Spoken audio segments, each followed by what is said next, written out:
Get ready to know the wrong way. The bank, a non-human institution that goes generation after generation, is getting bigger and bigger with the slaves. Any society with a stable economy in harmony is when all the products and services flow without trouble, and when the money is in transit, debt-free. This harmony will finish by itself for three different reasons. First of all, when the population grows, it wouldn't have enough money to supply everybody.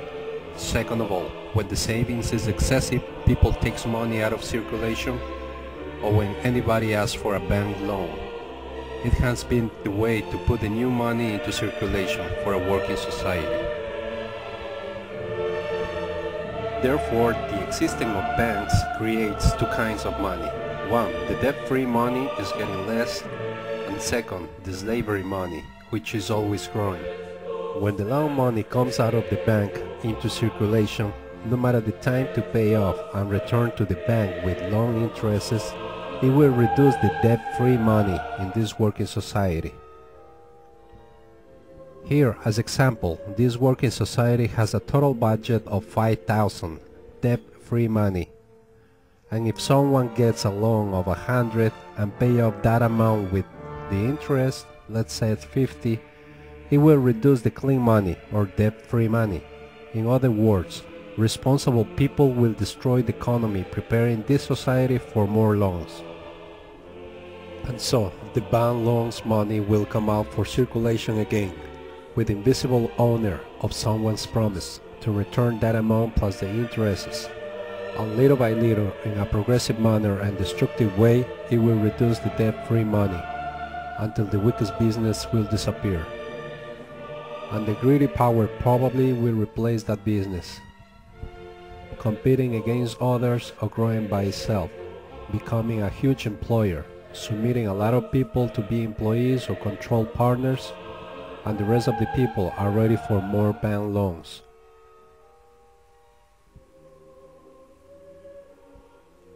The lower class will be notorious depending on government assistance.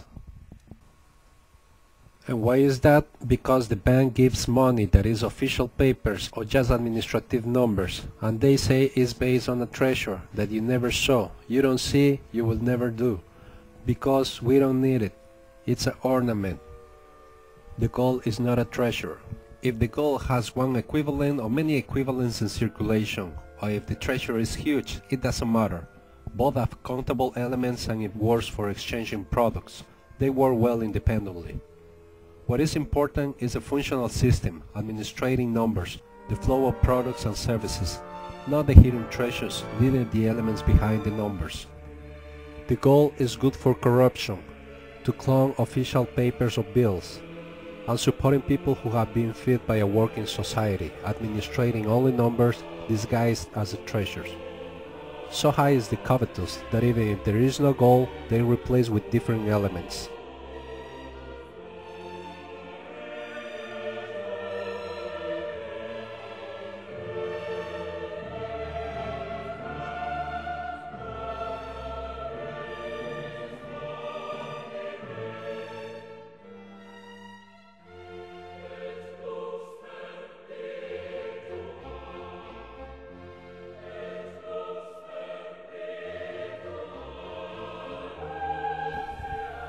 The truth is that the covet don't let us see that the money and gold are not treasure.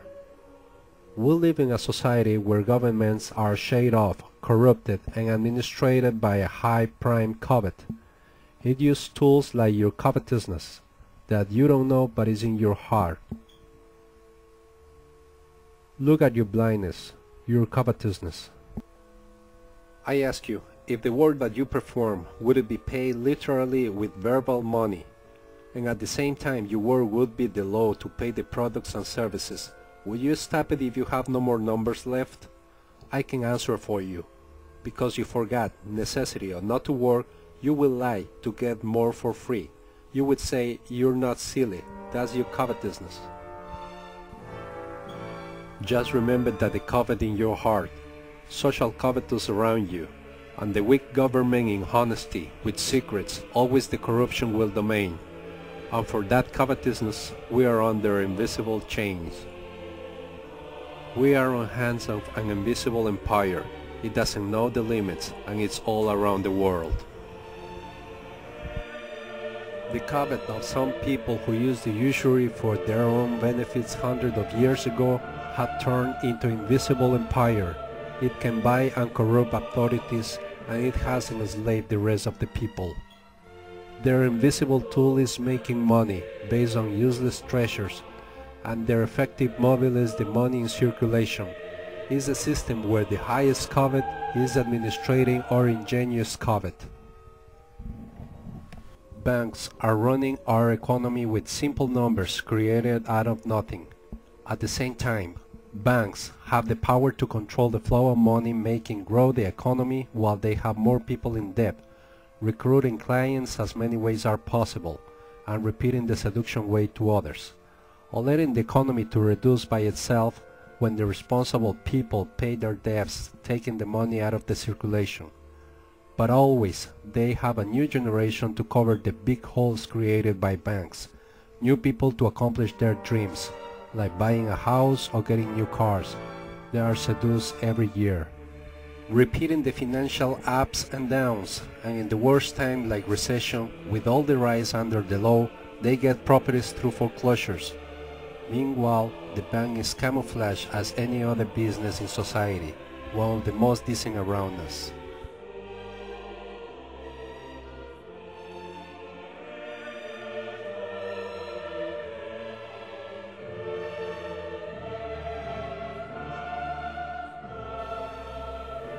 Just remember, money doesn't create your work. Your work creates that register number called money.